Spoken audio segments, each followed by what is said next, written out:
How could a massive aircraft filled with 239 people simply vanish from the face of the Earth? It might seem impossible in the modern era, but this is exactly what happened to Malaysia Airlines Flight 370. Monsoon season was coming to a close, and calmer conditions had arrived in the region.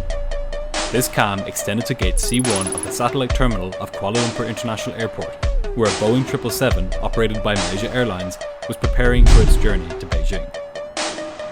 The aircraft was being fueled and loaded with food, cargo and 227 passengers for the 6-hour journey north. In the cockpit of Flight 370 were 2 pilots, both of whom, in a matter of days, would become the subjects of intense scrutiny.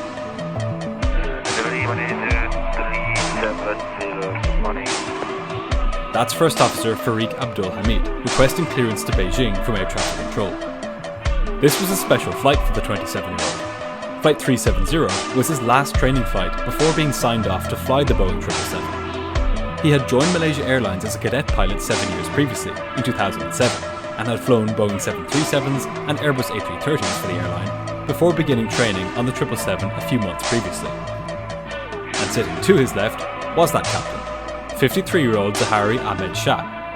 Zahari had joined Malaysia Airlines as a cadet pilot in 1981. In this time, he had built up over 18,000 flying hours.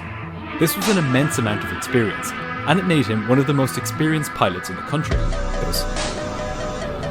As Zahari taxied out to the runway, the passengers settled in and tried to get some sleep. They would soon be in for a rude awakening. At 20 minutes to 1 that morning, ahead of it were 4 kilometers of concrete and a dark, open sky.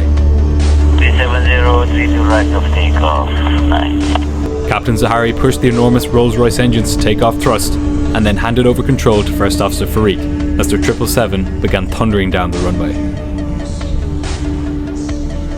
Within moments, Farik lifted the massive aircraft into the night sky and Flight 370 began its journey north.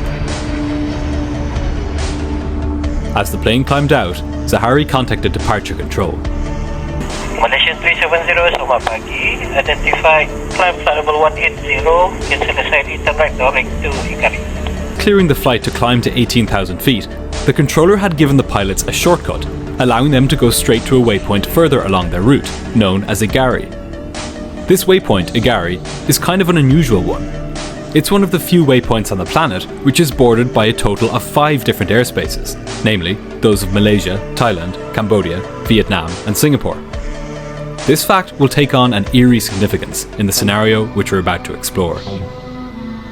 The plane continued climbing out as normal, leaving behind the bright orange sea of lights